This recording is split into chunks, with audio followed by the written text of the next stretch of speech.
श्री भागवत भगवान की है आरती, पापियों को पाप से है तारती। हरे कृष्णा। सभी भक्तों को श्रीमद् भागवतम के सत्र में हार्दिक अभिनंदन और सुस्वागतम। आज का हमारा विषय है श्रीमद् भागवतम का चतुर्थ स्कंद के तृतीय अध्याय श्री शिव तथा सती का संवाद। इसमें आज हम लोग विभिन्न टॉपिक पे आलोचना करेंगे। पहला है श्री शिव तथा सती का संवाद, दक्ष द्वारा यज्ञ का आयोजन, यज्ञ में जाने की सती की इच्छा एवं भौतिक स्नेह के लिए दीवानी स्त्रियां एवं शिव द्वारा यज्ञ के देशपूर्ण वचनों को स्मरण, शिव जी का उच्च स्थान, दक्ष को असहनीय, शिव जी द्वारा वासुदेव का विशुद्ध चिंतन, शिव जी का सती का उपदेश, ये हम लोग आज टॉपिक में आलोचना करेंगे। तो श्री मैत्रेय ऋषि ने विदुर से कहा कि हे विदुर, इस प्रकार जामाता शिव तथा ससुर दक्ष के बीच दीर्घकाल तक तनाव टेंशन बना रहा। ब्रह्मा ने जब दक्ष को प्रजापतियों का मुखिया बना दिया तो वो दक्ष गर्व से फूल उठा। ऐसी अवस्था में दक्ष ने वाजपेयी यज्ञ का आयोजन किया। वाजपेयी यज्ञ का आयोजन उसके बाद उन्होंने बृहस्पति सब नामक यज्ञ किए। तो जब यज्ञ प्रारंभ हुआ तब ब्रह्मांड के जितने सारे देवी देवता, ऋषि, महर्षि, देवर्षि, ब्रह्मर्षि, जितने सारे मुख्य देवता, एटले सभी देवता आकाश मार्ग से अनगिनत वहां पर उपस्थित हुए। तो जब सती ने अपने पति शिव जी से कहा कि हे प्राणेश्वर, आकाश मार्ग में कितने सारे विमान, कितने सारे गंधर्व, ऋषि मुनि, ब्रह्मर्षि, महर्षि, देवर्षि एवं सभी देवता अपने अपने पत्नियों के साथ मेरे पिता दक्ष के वहाँ पधार रहे जहाँ पे यज्ञ का आयोजन किया जा रहा। तो मेरी इच्छा है कि हम भी उसमें जाके भाग लेते हैं। आपका क्या कहना है? चलिए हम भी चलते हैं। तो सती ने भगवान शिव से ये प्रस्ताव दिया, क्योंकि सती बोल रही कि देखिए हे प्राणेश्वर, जहाँ मेरी बहनें, मेरी मौसी और जितने सारे मेरे परिचित रिलेटिव्स सभी आए हुए हैं, तो जब उनके साथ मेरा भेंट होगा कितना दिन बाद, तो सच में मैं भी आनंदित हो जाऊंगी और पिता के घर में जाने का। और सच्चाई है कि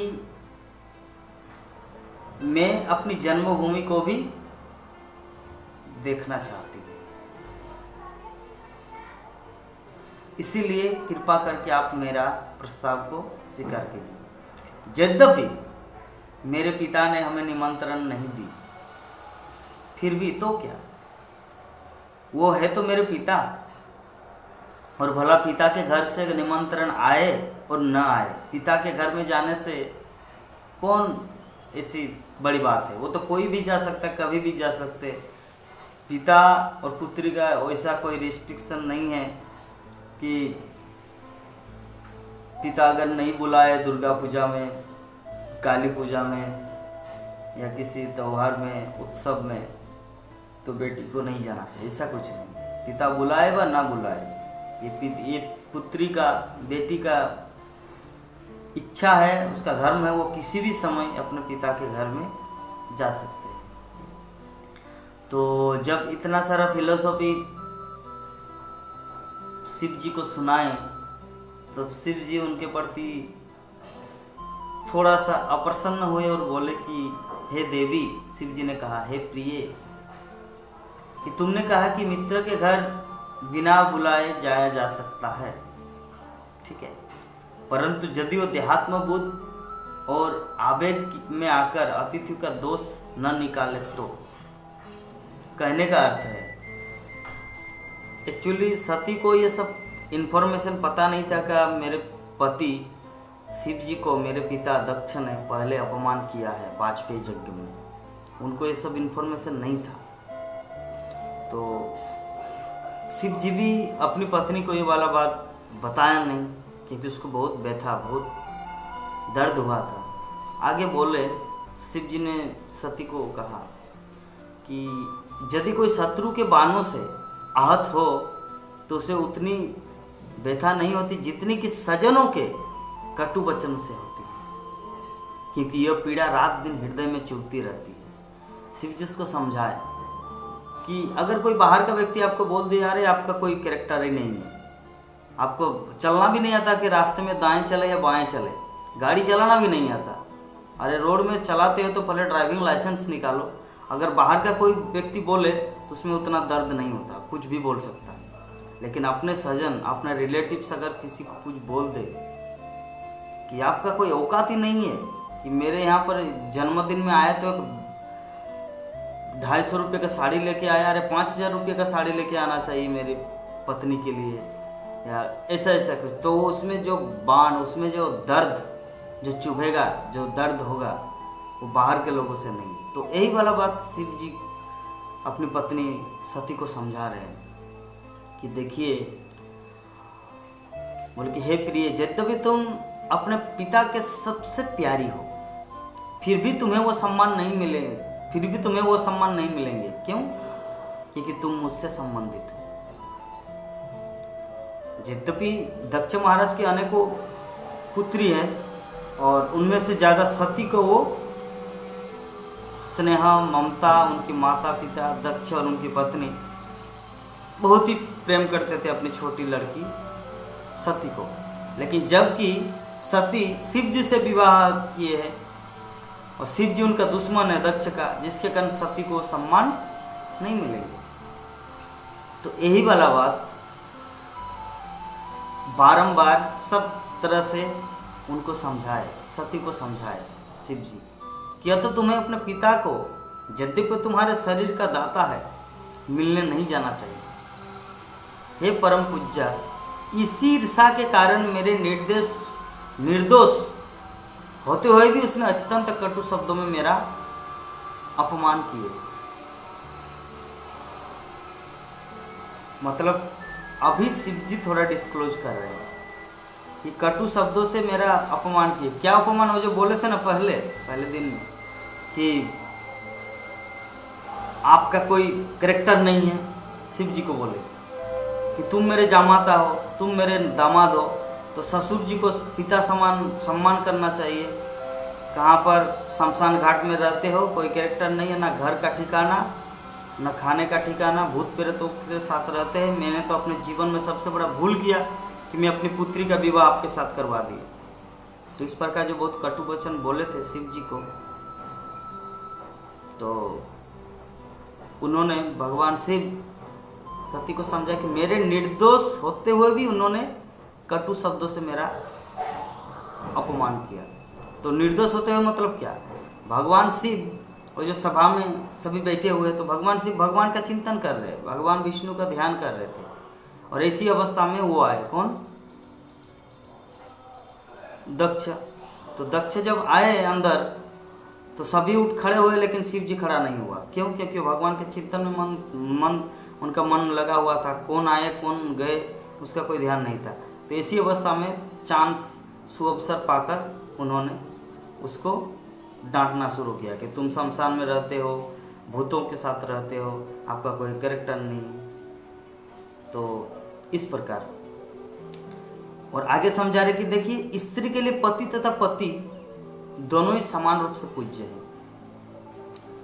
पति स्त्री की युवावस्था की रक्षा करते हैं, और जबकि पिता बाल्यकाल की रक्षा करते हैं। तो जबकि पिता इस प्रकार दोनों ही पूज्य है। पति क्या करते हैं? जवानी में स्त्री की रक्षा करते हैं, और पिता बाल्यकाल में बालिका, उस लड़की की रक्षा करते हैं। तो दोनों ही इस प्रकार दोनों ही पूज्य, किंतु शरीर को जन्म देने के कारण पिता विशेष रूप से पूज्य होते हैं। पिता और पति दोनों ही समान है, लेकिन फिर भी अगर दृष्टिकोण से दिखाया जाए तो पिता उससे भी ज़्यादा पूज्य है। क्यों? क्योंकि वो पिता उनको जन्म दिए है, उस लड़की को जन्म दिए है, उस पुत्री को जन्म दिया है। शिव जी आगे बोल रहे कि निसंदेह तुम्हारा पिता मुझसे भी अधिक पूज्य है, क्योंकि किंतु सावधान, जैसे वो आपको शरीर प्रदान किए हैं, शरीर दिए है, उसी तरह वो आपका शरीर को, वो आपके जीवन को ले भी सकता है। जब तुम उन्हें देखने जाओगे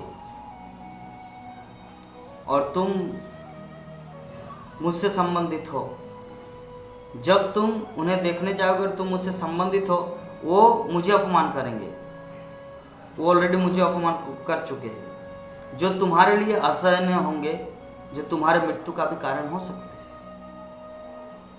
इस शिक्षा के बावजूद भी अगर तुम मेरी वचनों की उपेक्षा करके अगर तुम जाने का निश्चय किए हैं, परंतु निकट भविष्य अच्छा नहीं होगा, तुम सम्मानीय हो और सजन द्वारा अपमान तुम्हारे लिए मृत्यु समान होगी। यह अपमान तुम्हारी मृत्यु भी बन सकती है। शिव जी ने पूरा भविष्यवाणी कर दिया।